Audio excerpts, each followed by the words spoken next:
episode 2 of Unlimited Opinions. I'm Adam Bishop. I'm Mark Bishop. We're, of course, reading a collection of essays from Father Reginald Garrigou-Lagrange called Philosophizing in Faith, Essays on the Beginning and End of Wisdom. It's collected and translated by Matthew K. Maynard. This time talking about the second essay titled On the Search for Definitions According to Aristotle and St. Thomas. So the last essay in this opening section on logic before we get to other essays on Lagrange's philosophy. What do you think of this? Do you have any introductory thoughts? Not that I can think of, do you? Your hair looks like you're from the 1950s.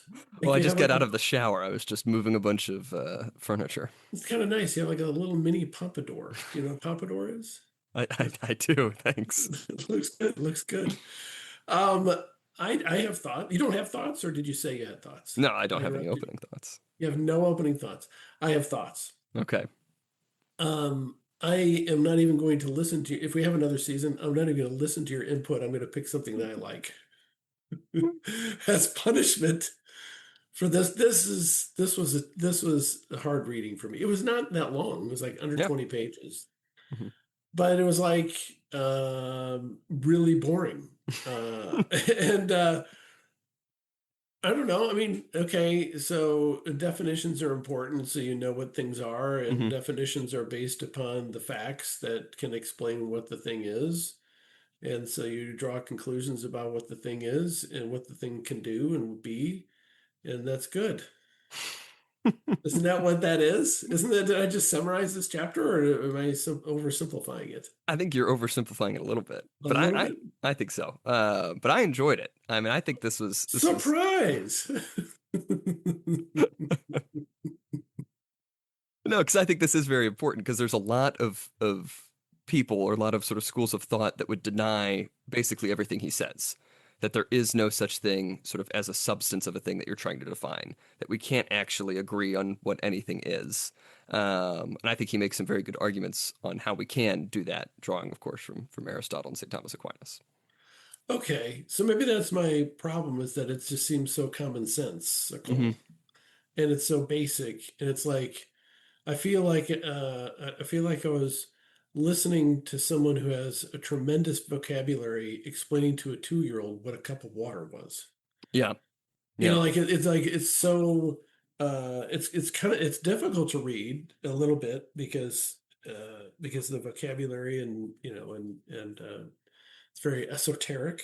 Ooh, how do you like that word? Yeah. But then it seems to be saying something so simple, like the cup of water example. Like, but you're trying to explain it to somebody of my intelligence, and I'm like, wait a second, isn't this the given? Yeah. So you think there are people that do not agree with this? Yes, absolutely. There are a lot of people who don't agree with this. Who? Like what? Under what context? Basically, every philosopher since the Enlightenment, and everybody who thinks that they are sort of any follower of those theories. There's actually I was catching up on the First Things articles, because I had them sent here down to Florida while I was back home. There's a really good article, I think it was in the June-July issue of this year, called Tomophobia, on sort of the denial of sort of like scholastic ideas and Aristotelianism and St. Thomas Aquinas, and how that's just sort of passé. But like the idea that there is like a set thing that we can define. Like I think, especially like think of like, what is a woman is the most like politically salient one. Like there are a lot of people today that will say, well, there's no coherent set of things that you can say, like, we know for certain what a woman is, or we know for certain what a human is, or we know for certain, what a religion is, or what a culture is, or whatever. Like we just can't deny anything. So sort of radical denial of anything. I think it's a really radical skepticism that's everywhere. And that a lot of people would be like, well, it's all just opinions, and there's no certitude with any of these things, and your opinion just differs from mine, and there's no reconciling these things. Like, I think that's a lot of people's sort of basic attitude towards things, just sort of instinctually, in the modern world. I don't think they live it out in practice, but I think like on hard issues, if they're pressed about it, they'd rather just say, well, we can't really know. Both opinions are just valid. There's no certitude with anything. Yeah, I guess that's a very good point. I still find it unbelievable that people think that, though. Yeah. Don't you find it hard to, like, it's almost like some of these, I don't know if they get viral anymore, but these videos Well, like the WNBA coach saying, "Well, I'm not a biologist. I can't define what a woman is." Yeah. And Clay Travis, I don't know if you know who that guy is. I don't follow him closely, but he's like a sports guy Hmm. who's now become like a political commentary-ish. Um, but um, but he's like, do they forget what the W means in the WNBA? I mean, and this, of course, now I don't know if you follow any of the news on this, but I think I did hear about this, that one of the coaches was asked, like, well, can men play in the WNBA? And she was like, well, I can't say. yeah, and well, two guys that are former NBA players have announced for Hmm. the eligible for the WNBA draft. Hmm. And God, I hope it comes true. One of them, I mean, I think they're both black, but one guy was wearing a wig, which was funny, and he has a full-on beard, and not a foot long beard, just like a manly beard. Hmm. And gosh, I hope they allow him to go in there because it will be entertainment gold. And and I think if any of our listener is a feminist, I'll say I don't know, should I not say this? But it's like the trans movement is well, it's not feminism in its original. It's like what are we, a fifth wave feminism? This absurdity that we're all the same. Hmm. That men or women are interchangeable. I think that's the biggest objection I have. It's not that there's one that has more value than the other, but there are certain cold realities on average Hmm.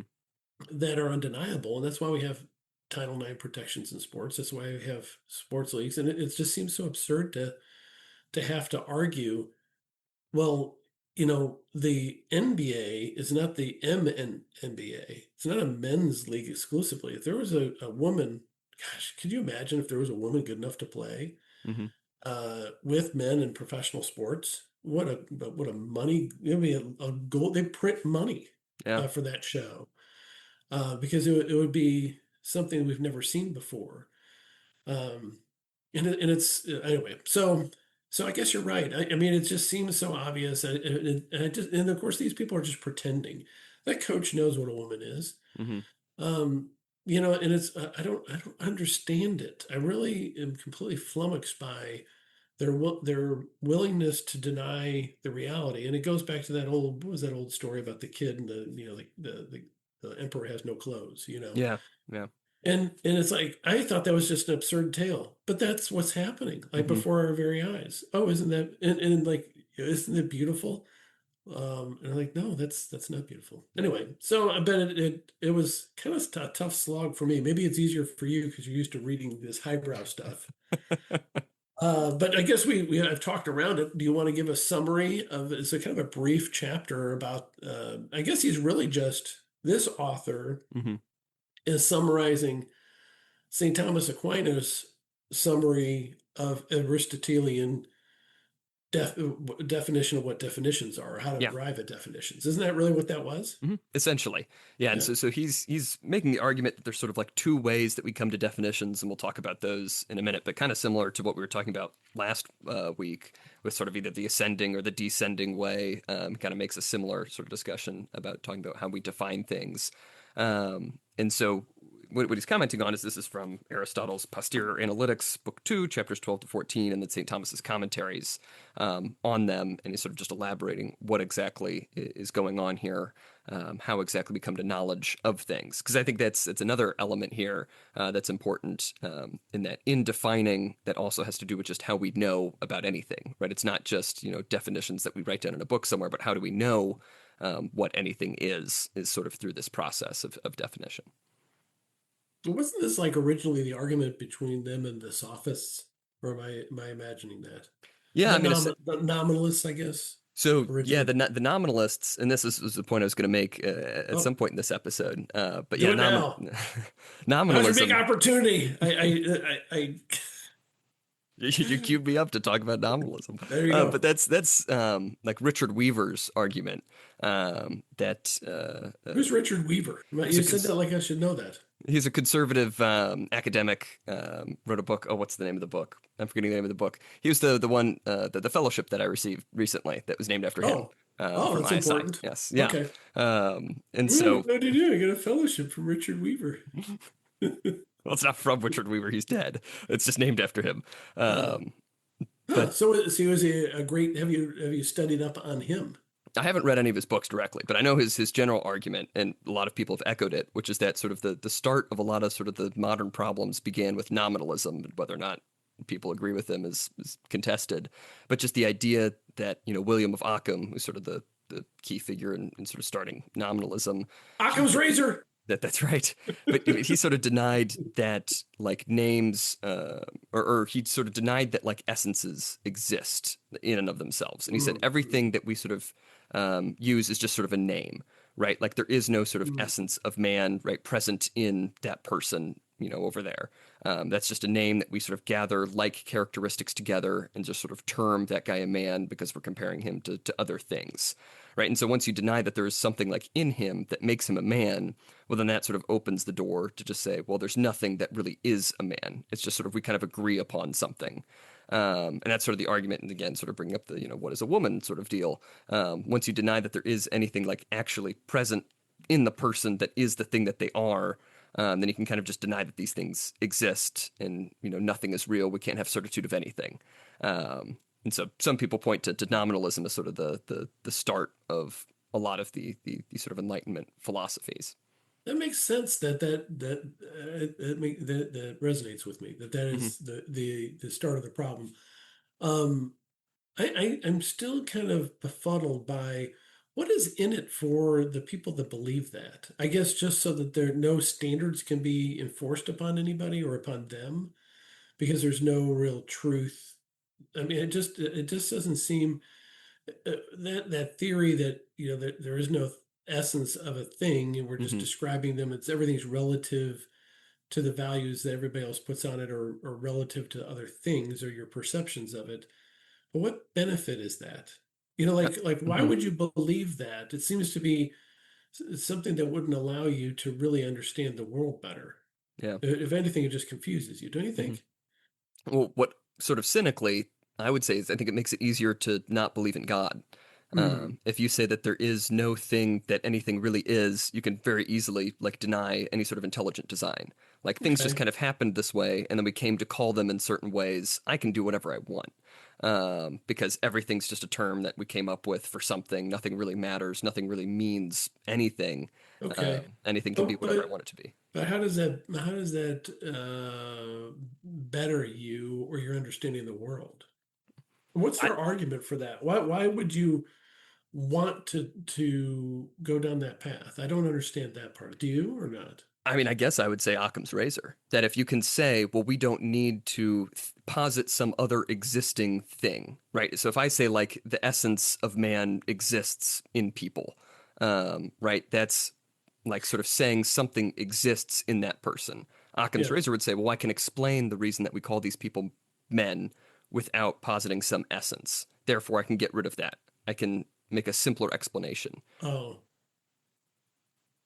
I thought Occam's razor was like the simplest explanation is usually the most accurate. Yeah. Well, literally, it's let me see if I remember the Latin. It's entia non sunt multiplicanda praeter necessitatem. Entities or beings should not be multiplied beyond their necessity. So what the argument I is think you is just made a frog come out of my mug. It's like you enchanted it. Anyway, so I'm sorry. What was the translation? so beings should not be multiplied beyond necessity.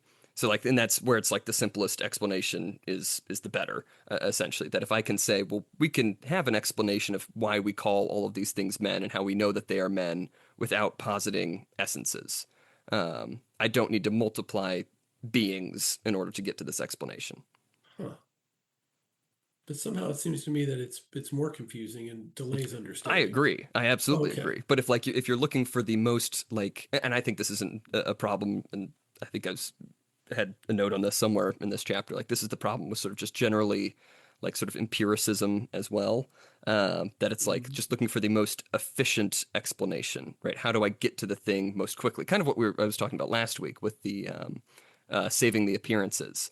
Like it doesn't really matter if I have a causal explanation as long as I can have some diagram or chart that just sort of explains the phenomena, right? That sort of explains away the appearances. If like I can say, well, the reason that I know that that is a man is because other people around me use the word man when I'm in a vicinity of this person. Well, that's a much simpler. I don't need to have this separate idea of essence and all sort of the metaphysical stuff that comes along with that. And I can just say like, well, it's Yeah. just a social practice. Yeah, but it seems to be it seems to create an unnecessary uncertainty. Hmm. But that's what they would say. It's like the uncertainty isn't unnecessary. That's just the way things are. Uh, Things aren't certain. We can't know anything with certainty, and that's why we are in all the problems that we're in. yeah, but then would I would think you would just throw up your hands and give up. That's what I think. Okay, so I'm not missing anything. No. Because I'm thinking, why bother? Yeah. Why study anything? Why claim you know anything Hmm. if you can't, if it's unknowable? That's a great It's, question. it seems to be anti-intellectual in its own way, while professing to be the most uh, intellectual of pursuits. I think there are a lot of things in this world that are just exactly that. Yes. So maybe that's depressing. Yeah, it just seems like okay. So we really haven't gotten to the meat of Hmm. what the Thomas's explanation of St. Thomas Aquinas explanation of Aristotelian process to define Hmm. terms. Right. Can you do that quickly? I mean, I'll just say broadly or here. or no, I don't mean to lead the discussion. We can you seem to have some preconceived notion of what should be said next. What should No, we no, say? I was just looking for a way to answer that question. I like Okay. his little metaphor here in the top of page 22, where he says, without a good definition, the syllogism is akin to an excellent grist mill that lacks good grain. Without grain that is itself good, we cannot mill out good flour, no matter how excellent our grist mill. So essentially, he's saying like if you want to do any philosophy, if you want to prove anything at all, you need to have a good idea of what a definition is. If we can't define anything, then nothing matters. Like exactly your point. So we need these definitions to make anything worthwhile. Um, which I like that analogy. I thought that was good. Yeah, I mean, or as they say in the high tech world, garbage in, garbage out. That's true. Well, That's it's, true. as I talk about, like program a computer view, or in modern days, AI, and if that's what Elon Musk's um, big issue with the other AI companies is they don't require absolute truth, Yeah, yeah, and that's why I think he's going to win the AI wars in the next 18 months. mm, yeah. Everybody says, I tell you, that guy crazy. Anyway, so he's got an AI, XAI, and they just released another Grok, Hmm. which is their AI program, and they claim that it's like his competitors or the big people in AI claim that OpenAI and Anthropic, well, they're the most profitable, of course, now. I mean, they're like $1 trillion companies, Yeah. but and they're at the forefront or whatever. But I think they've got some fatal flaws, and I think Elon's going to overtake them in that Hmm. field at the same time as he got all the other companies, which just amazing. Anyway, Yeah. but his big push is, and I think this is part of the reason why he's going to be successful, is that he's trying to make sure that his version of it is not corrupted by the political nonsense. Yeah. And it's kind of funny because um, that these large language models, I'm no expert on it, but they feed off of all the information on the internet, and so there's like Hmm. they're like hoovering it up, as they say, and they're vacuuming up any information so they can answer everything. Hmm.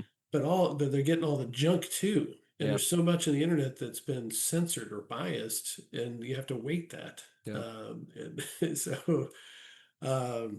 so I think they're going to run into some problems with that. And then, Because of I mean, it's course, it's going to turn on us and kill us because it's inherently misanthropic.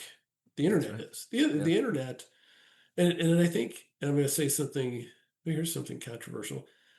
Social media is so corrupted because real men do not post things on social media. And by real men, I mean like not girly acting men. Yeah. So like the most prolific posts on social media are women or men who act like women? If you think of like, okay, what's the smartest guy that you know? He's got a lot going on in his life, and everything's going pretty well. How often is he posting on well, your generation doesn't have Facebook anymore, I guess, but No. like, like whatever, what do Yeah. they do now? Snapchat, Instagram's probably still the most Insta, popular, just the general. gram, so like the most I well don't think balanced people call it the gram. the gram, the most well-adjusted young men are not on that, I think. Isn't that accurate? I think so. Are you on Um, it? Do I you mean, I post have an on the account. gram? I don't post regularly. Like I posted about my engagement, Right, and like right. the last post before that was like 2 years before when I last Yes. time I played like live music somewhere, and I wanted to post that. You've just supported my theory. Thank you. But I think that's going to corrupt our robots. Yeah. And I think that relates to what he's talking about here, because the problem he raises is the idea of like the nominal definition versus the real definition. Like we use terms every day, right? We kind of just know vaguely what terms mean. He says nominal definitions express the vague concept of the thing, without which we would not know what a given name signifies in its common use among men and as indicated in ordinary language, right? I can just use the name man at any point in time and people will know what I'm talking about. But then he says, Aristotle says that the nominal definition vaguely contains the real definition, that we can use sort of this vague common usage and sort of narrow down what exactly it is that we're talking about. We come to a more precise definition. And on the AI point, right, it's how do you train an AI to know exactly what things mean? Because broadly speaking, I don't know all the ins and outs of the LLMs, but they're like essentially very, very high tech, super, enormous amounts of data, like text prediction machines. It's just trained to know sort of what word is likely to come next, and it does it very accurately, like it predicts very accurately, but it's only as good as the data is, and it doesn't actually know anything. It doesn't know any real definitions. It sort of knows the nominal usage of terms.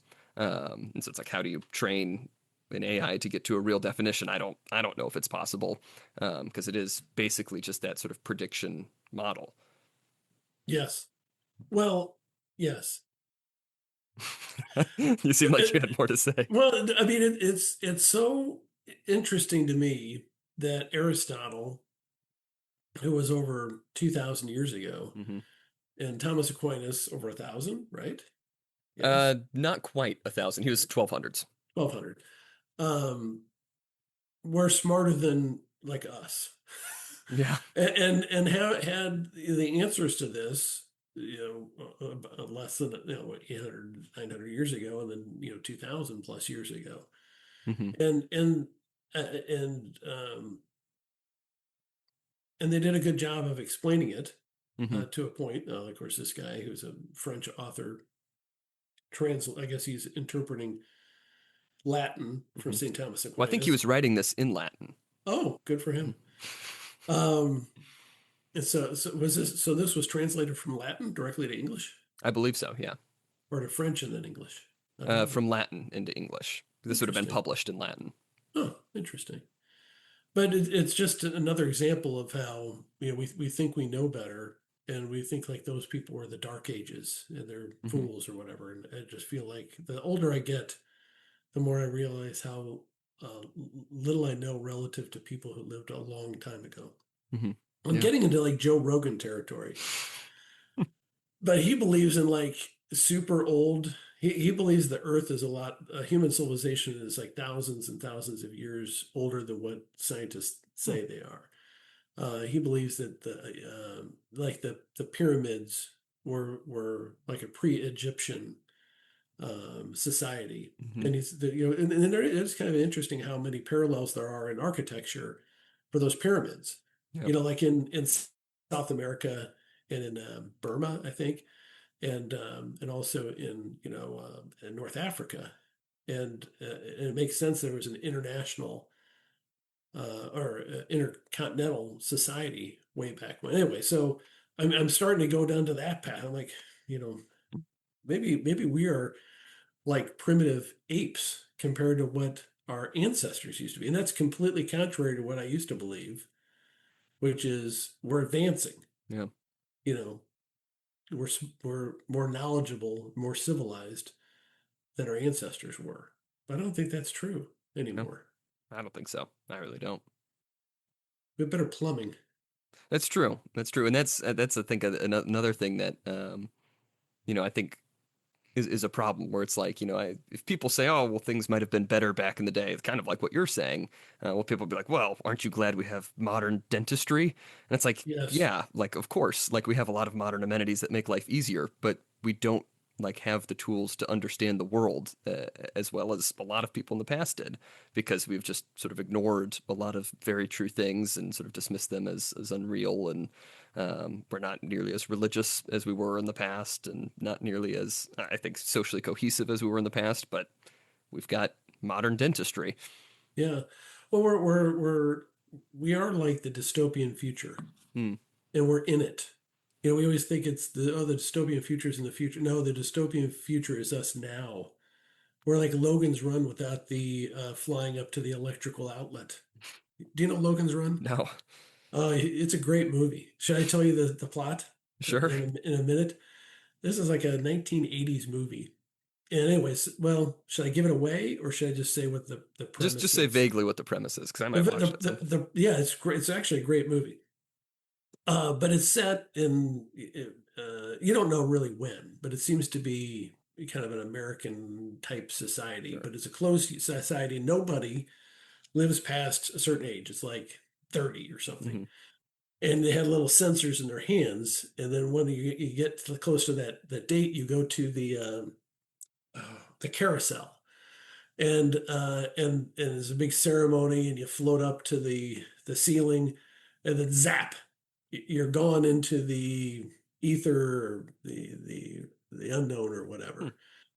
Um, and so then, but some people when they start blinking, they don't want to go to the carousel. They're runners, and so they have like these police officer types that hunt down the runners. And Logan was one of those hunters, and then they ask him to kind of go undercover Hmm. to try to find this hidden group that are secreting these people away.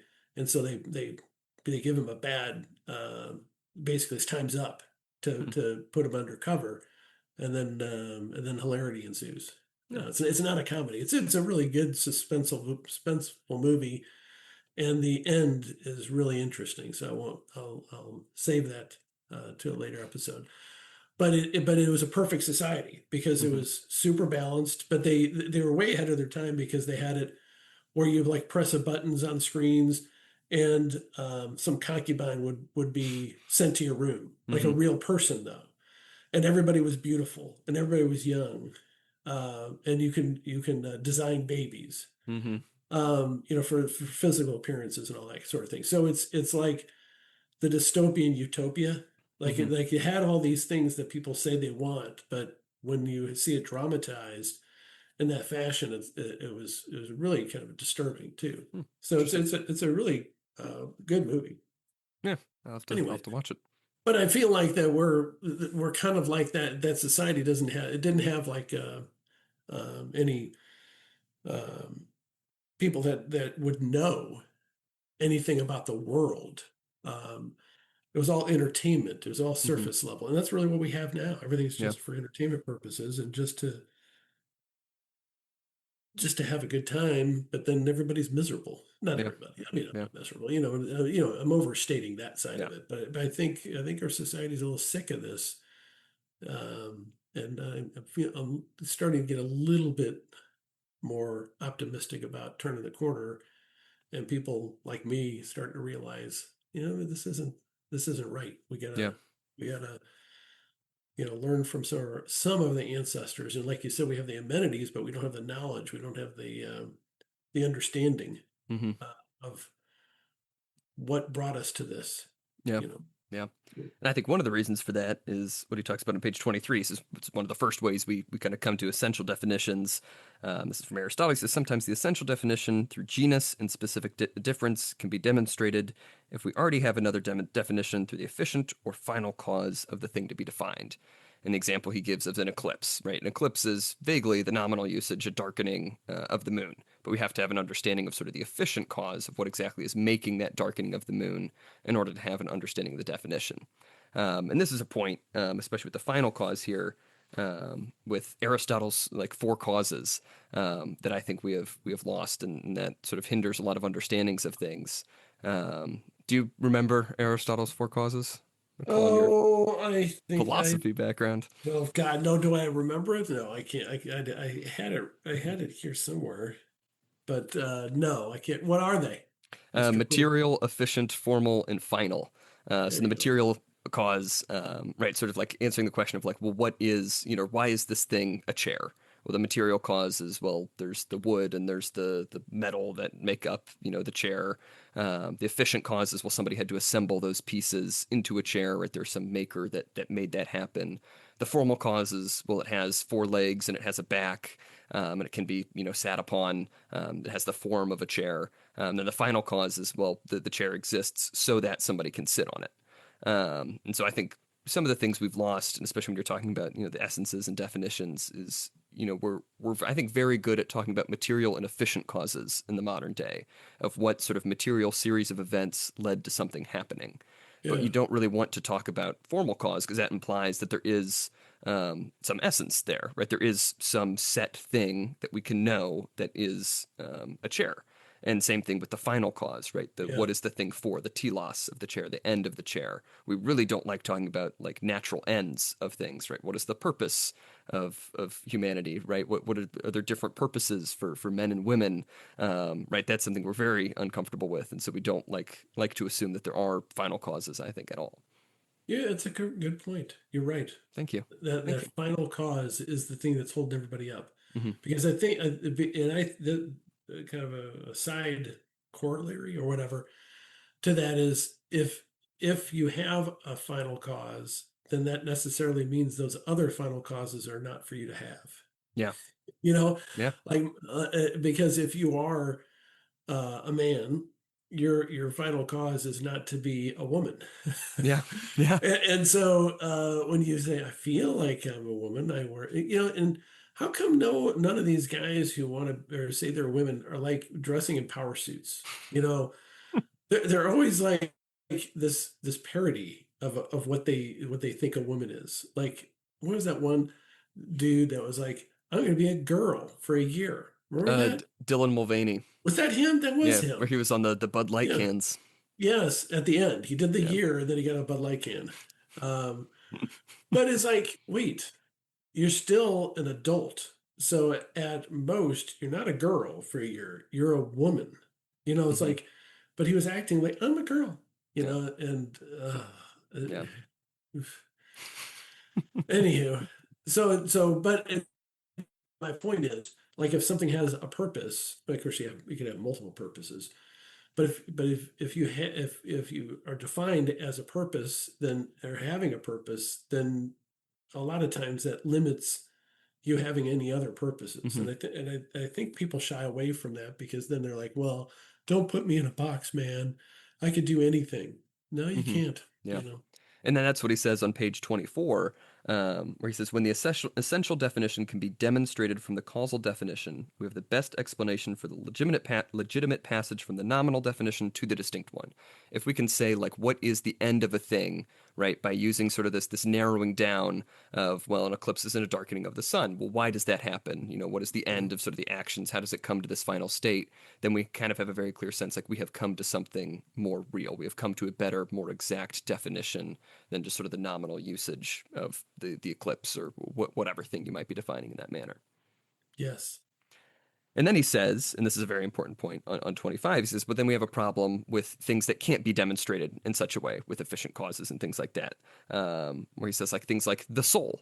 Mhm. And so it's like, well, how do we define that, right? We can't demonstrate through efficient causes how exactly the soul works or, what material the soul is made of necessarily. And he says the hunt for the real definition will be performed in two ways. On the one hand, through a progressive and methodical division of the ultimate genus of the thing to be defined, and on the other hand, through a philosophical, comparative, and ascending induction in which the thing to be defined is compared with things that are similar and dissimilar. So this is where I I, was saying, like, this is I had that highlighted. nice, Yeah. nice. This is where I was saying, like, this is very similar to last time with sort of the way of judgment or the way of discovery, right? You're sort of narrowing things down or you're sort of building up from sort of basic principles. And so what he says here through this descending it's directed by the intellect itself under the light of the vague notion and from the definition towards the definition of the thing to be defined.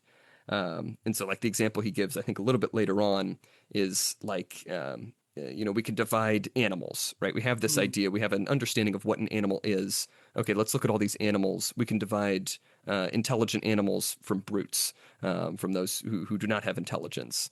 And he makes a really good point. I'm gonna have to look for exactly where he discusses this here, where it's like, well, people will argue, well, how exactly do you know that something is intelligent? And he's like, well, we just know these things, right? It's not something that like you have to proceed, through like, well, this is from A to B, then B to C. It's like, well, we know that this animal does not have the use of intelligence, and this one does. Yes. So you can move from, well, there's intelligent animals and there's brutes, and there's animals that maybe have some kind of intelligence and some have a higher kind of intelligence. And you sort of pair your way down. It's like, okay, and then we come to a definition of humanity, right? Man is the rational animal. The man is the animal that has this extreme use of reason more so than any other animal in the world. And so we sort of narrowed it down from sort of the higher genus towards the species, and then we have a real definition.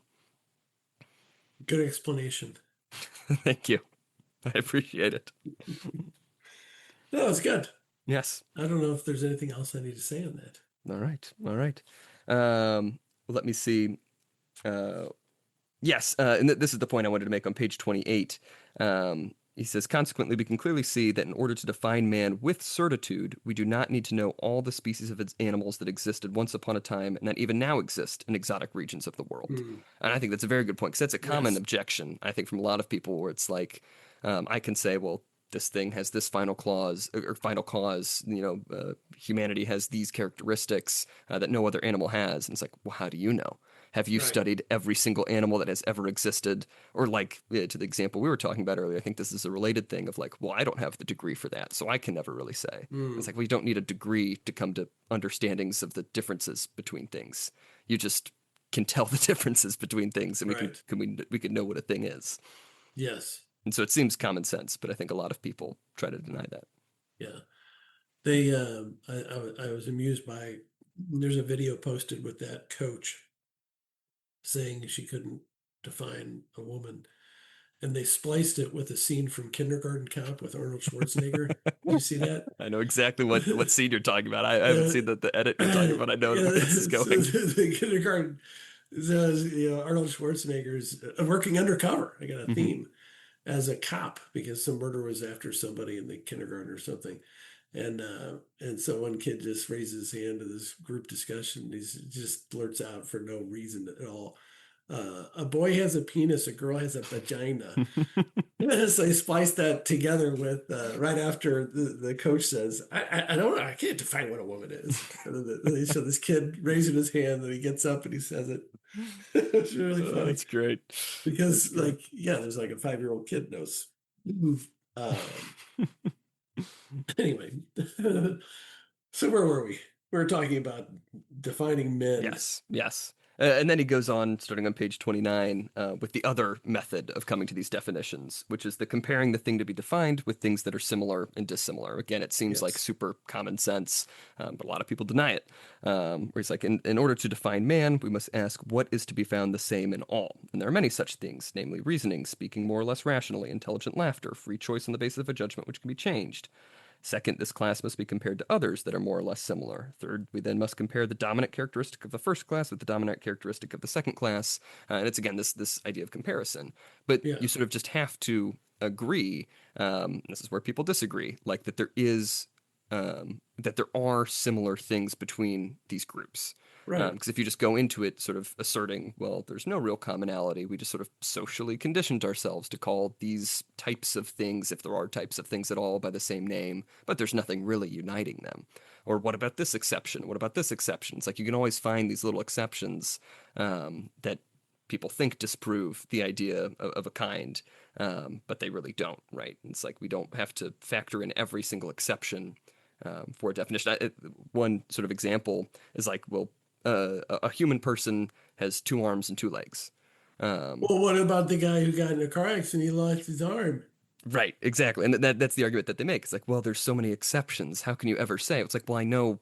what a man like is supposed to be, right? Not saying that that's a moral failing on the people who don't have arms or who don't have legs, but they are the kind of thing that typically has two arms and two legs. And we just know that. We know that that is common to humans, right? That is What sort of the about the natural guy state who of was born humans. without an arm? Did you know that? What about that? That's a great point. That's Well, it happens. But that's the counter argument. It's yeah, just like, oh my gosh, yeah. and sometimes people just try to overthink by underthinking, Hmm. or they overthink by purposely misunderstanding. Or yeah, that's the right way to say it. They purposely misunderstand the concept. You see that a lot in debates Yeah. where you'll say something and they purposely misstate what your argument Hmm. was to respond. It's a standard straw man, as they say, argument. Well, you argued against this straw man that you created. For you're refuting an argument that was not being made. Yeah. And oh, I won. No, I didn't say Yeah. that. There's a tweet that always goes around, in that exact circumstance. I forget how old the tweet is. But it's from some guy, and he's saying, "So much of leftist discourse is pretending to not understand what you're saying, therefore Yes. making discourse impossible." Yes. And it's like, Right. well, who's to say, really, what a Right. man is? And it's like, well, we both recognize what a man is, Right. but you just denying that just makes it impossible to talk about these things. You can just keep denying. This came up a lot, actually, in the point of like, what about if someone has no arms and no legs? This comes up a lot, I think, in abortion debates, Yes. especially in undergrad when I was tabling for like Students for Life and stuff. They're like, well, why do you think that this is even a human? It doesn't even think yet. It doesn't even like feel anything. It's just inside the mother's womb. It's not even a real person yet. It's like, well, it is the kind of thing that will have those characteristics if left naturally to develop, right? You use this idea of a final cause. Like it will naturally become the thing that you were talking about. We recognize these characteristics. It just hasn't had the time to develop them yet. That doesn't make it not a human or anything other than a human. It's obviously a human. It won't be anything else other than human. But because I think we've lost an understanding of final cause and essence and things like that, it's people's natural instinct just to try and find exceptions and sort of just argue their way through exceptions and saying we can't ever really know anything. Yes. That is correct. Aristotle was right. Yes, I agree. Mhm. Well, I think that takes us about to the end. I'll just Yes. close with his last paragraph here on page 32. He says, therefore, the aforementioned doctrine of Aristotle and St. Thomas concerning the method of investigating definitions, the philosophical order, provides great assistance for understanding dogmatic definitions. Following upon the explanatory labor of theology, such definitions propose revealed truths in an increasingly explicit form, truths that are to be believed formally on the authority of God who reveals. Mm. Yes, I thought that was a good conclusion. Yeah, that is. Yes. Excellent. Good job, Adam. Thank you. So now that we've finished talking about it, are you more pro this essay? Do you think it's a little less waste of your time? It's not a waste of my time. It's time well spent. I just don't, I'd prefer to spend it otherwise. No, I mean it's just it's not an easy read. Yeah, it's definitely And dense. He is yeah. he is very wordy. Well, I don't know if would you call them wordy? I think dense to me Mm, means compact. mm, He fits a lot in a short space. I mean, yes, this I is should less say than 20 pages. he's very technical with his language. Yes, Yes. yeah, yeah, for sure. It's like, okay, um, I gotta like, I can read a couple sentences. Like, oh, wait, all right, I gotta focus. I like focusing because it's not just a breezy, essay. Yeah. It's clearly something that the guy thought about and probably wrote and rewrote, like to condense it down to a precise argument and explanation, Hmm. which I appreciate, Yeah. but it doesn't mean I have to like it. But I think, and every time I'm reading, this is only the second time, but I'm reading it and I'm thinking, yeah, Adam's going to love this. Language and logic and all those deep thoughts on those kind of That's subjects. right. That's right. It's important stuff. Yeah, I think so. I think so. That's why, everybody should be a Thomist, and we've lost something by losing a lot of that philosophy. If only our Catholic Church would be Thomist first, and then we can go. Let's work from there out. It's a good strategy. Yes. All right. Well, the next week we're going to be talking about getting into section 2, which is certain questions concerning knowledge. So related to this discussion of logic, sort of moving on to the next step here. So the introduction to part 2 from the translator, and then an essay on let me find the title, the threefold foundation of Thomist realism, which I think is going to talk Ooh, about a lot of the things we just talked about, that essences are real and we can use these for causes and things like that. So we'll get more into yes. that.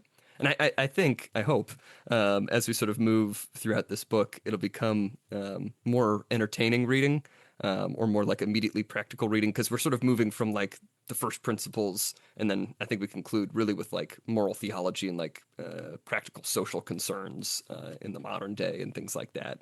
And so it should ascend, as the subtitle of the book suggests, to eventually to theology. I think is the last section, but it'll be more moral and then God focused.